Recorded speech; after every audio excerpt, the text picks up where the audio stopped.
you guys to the Bandwagon episode 8. Got some good information for you guys today, so make sure you listen closely.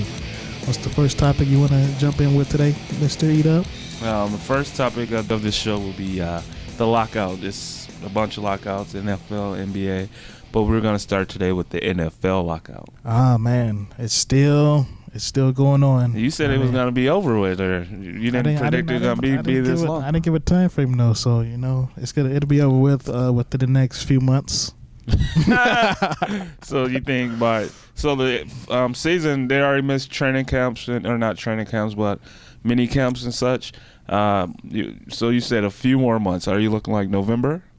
Nah, I don't think it's gonna be that long. They're gonna get it wrapped up pretty soon. You know it's supposed to start at the end of this month, right? The 31st, 25th is usually when they start reporting. July 25th to camps. A lot of players are coming to camp though. You know. Okay. So we got them right now. You said a couple more months, so I'm thinking it's gonna be more like October. October? If at all. It's a long time, man. October. So you're saying that's when preseason or what for October? Everything start. Everything, huh? Yeah. So it's gonna be a shortened season. I'm, of course, maybe wrong, but it just don't look too good right now. Don't worry, guys. Don't listen to this character. Well, what I'm basically saying is going to be a month behind. Everything's going to be a month behind. You think so? Yes. What gives you that what gives you that idea? What gives me hope that it's not? Have you heard any breaking news that they're doing anything or anything like that? Yeah, man. I mean, I heard that aren't they here in Minnesota doing something in the courthouse? I don't remember. I don't have the details. You might have to go down there and influence them or something. Wear your diehard jersey. But hey, if we don't have regular football, at least we could take a little bit more time and plan our fantasy football out.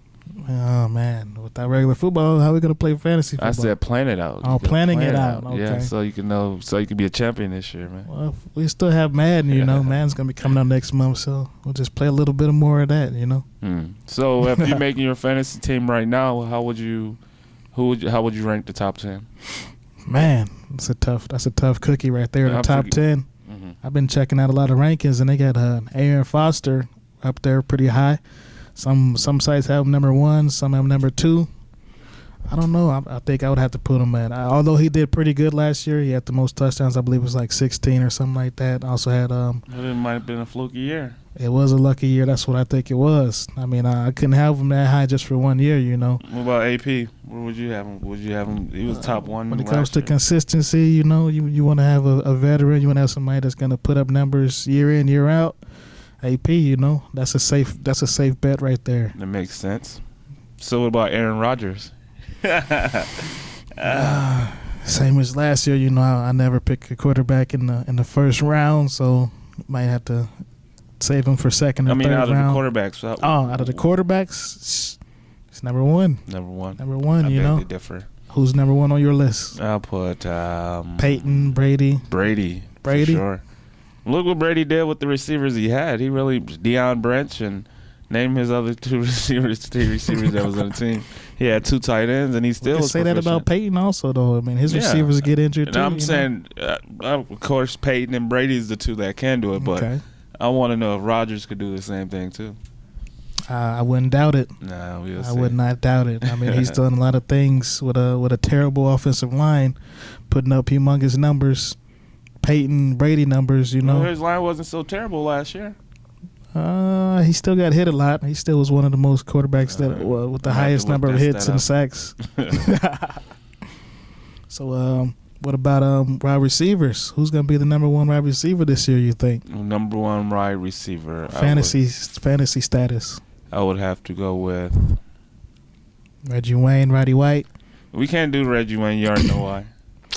Right now, you can't pick Reggie Wayne. Why not? Because they didn't sign Peyton yet? Yeah, but I'll go with Roddy White. Yeah, because they got addition. They got, of course, there's Julio Jones, who may take some attention off of Waddy Wright. And then you got Gonzalez still at tight end, and Ryan still young, and they got running back. So he might be Big boy Turner in the backfield. So he might be up there on the list, man. Yeah, I would have to choose him as my number 1 receiver. Yeah, but number 1 defense. So I don't believe I know I keep on going back to Green Bay, but I don't believe their defense was so good last year after being so crappy the year before and they're a younger team, which is odd. Besides Woodson, but I don't know. So who's going to be the number one defense this year? Number one defense. You think Mr. Revis Allen's still going to shut them down like usual? I don't know. They didn't do too good in the playoffs. They what? They didn't do too good in the playoffs. It was the last game when they lost to. They still got a young quarterback. He still got to get broken in. But all the rest of their team is pretty nice. Maybe this year they might be able to do it. We'll see if they can get past Atlanta. I don't know about that one though. Atlanta in the championship game? That's they're not going to be able to get past Atlanta if they make it. So you got Atlanta going to the Super Bowl this year? It's a pretty good chance. Atlanta Jets Super Bowl is your pick. The middle of July. Okay. Let's move on to my second favorite sport. I don't know if it's yours or not, but basketball. Second favorite, most definitely. Basketball.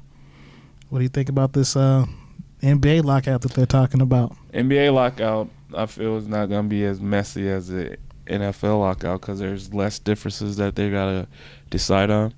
And I think that if they come to agreement, can you imagine no football or no basketball in a year? I don't see it. We would have the Twins to look at. You watch the Twins. Still got the WNBA. No, WNBA, yeah, they've been winning. They've been winning some games. Man. You gotta check them out, man. Let me get some free tickets. No, joking. But yeah, I just think the NBA. I just hope they don't, because I like the new team that the Timberwolves got. I mean, of course, they can't do trades or anything like that right now because the lockout and all that. So, speaking of the Timberwolves, I mean, we got Williams now. You think we're gonna keep this same squad, or you think we might move around some players? We got a lot of forwards. What I would like to see happen is Minnesota sign somebody like Michael Redd as a veteran 2-guard. Keep Beasley at the 3, Love at the 4, and then try to get a Tyson Chandler from the Mavericks. That'll be nice at the 5. And then you got Randolph. He's a 4, and I would definitely have Williams come off the bench right now. And they say I would have him come off the bench. I mean, that may seem odd, but were you going to put Michael Beasley on the bench when he proven that he could score 20 points in a year? Or are you going to put Love on the bench where he get 15 rebounds a year?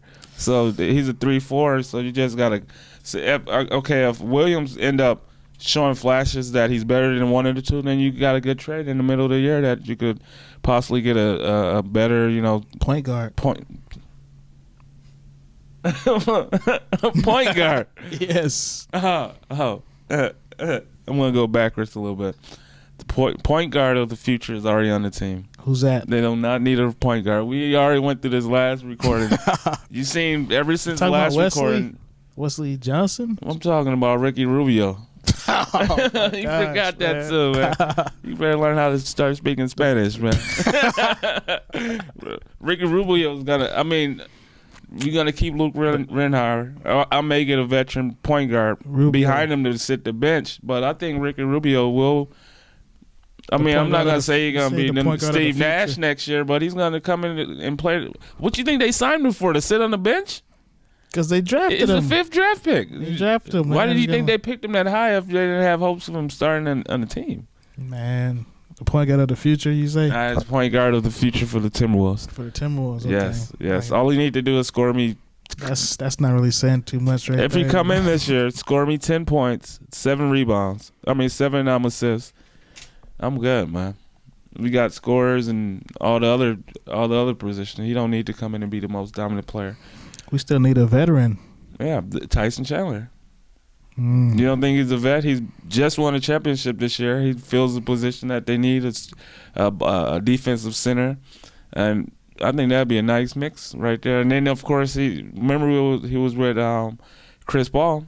Chris Paul ran a style similar to what we think Rubio will run. Open court, pass the ball and dish. And he flourished when he was with Chris Paul because, of course, he was able to be at the basket, get easy layups and easy alley-oops. So I think it'll be a nice fit for him. And even when he had this year, who was his point guard? Jason Kidd. Jason Kidd is a similar, pass-first point guard, and I think that'll be a nice fit. That's exactly who I would want. If they say you can pick anybody that's a free agent right now, I will pick him. What about Mr. Parker? Parker is a 29-year-old. You pick Tyson Chandler over Parker? Yes, because for the Timberwolves. You want me to tell you why? Why? Because I feel, again, Rubio is a point guard of the future. You'll bring in you gonna tell me if that's how they feel, and I believe in the game one when they start playing, Rubio will be the starting point guard over whoever on the team. You feel they'll pick Parker, who take minutes from Rubio. For what reason? And when you have a need at center, and you can put Tyson Chandler at the center. Parker's been doing it for years, like I said, we need a true veteran, someone that can run a team. Okay, we'll see, man. Right off the bat. We get Parker on the team. We got Williams. We got Love. That'll be right off the bat. That'll be a nice squad. But Rubio, he's gonna have to adjust a year or 2 to 3 years possibly. Where do you get these numbers from? Checking his stats. You haven't seen his stats when he was overseas. His Euro stats is deceiving because, of course, that's not deceiving. They don't know. If you check out his minutes as well. If you check out his stats, he averaged like 17 minutes, 18 minutes a game. And that's just not him. That's every player. Even if you're the greatest player over there, you don't get that many minutes because they got so many people that they're cycling in and out. But I mean, look at any video. You go back at even Kobe Bryant saying Rubio's going to be good because he's played against him. Look at Rubio versus USA. He schooled him. Picked the ball 4 times against the best point guards in the league, Chris Paul, Devin Harris. It was just ridiculous. I mean, so we'll see. I'm more optimistic than the most, but I've just been a junkie since. I'm not saying he's gonna come in, blow up the league, and be all-star 1-2 years, but he ain't gonna be a crappy player. But it's yet to be determined. We will see. I'm a little bit passionate about that subject right now. I'm just gonna tell you why, because it's a lot of national media just. I guess if you can't get good publicity, if we can't get good publicity, it's always going to be bad because, of course, Minnesota this and that. I get Minnesota was the worst basketball team in the league. Okay, I get it. But if it was any other team, you wouldn't be talking too much in depth about them. And it's everybody, not just 1 or 2 people. I'm just fed up. Just had to get that off my chest. Thanks.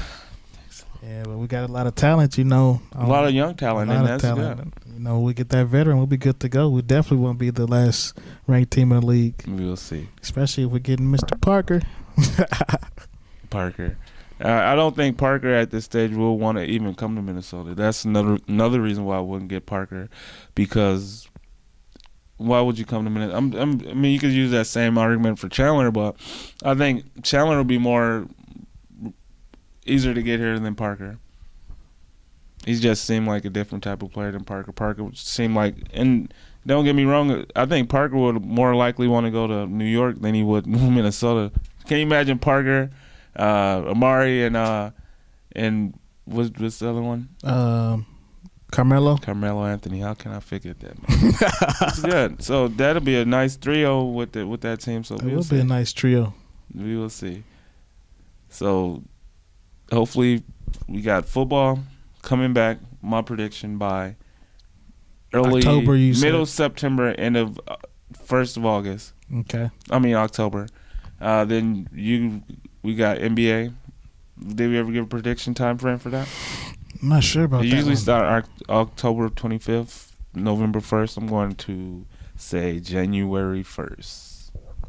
I say it'll be right on time as usual. Okay. So that's our predictions. If you have anything to say about that, or if you have feedback, or, anything, just definitely hit us back up. Our email address is bandwagon at collidingpictures.com. And this is E signing off. And Vlad. Have a good week.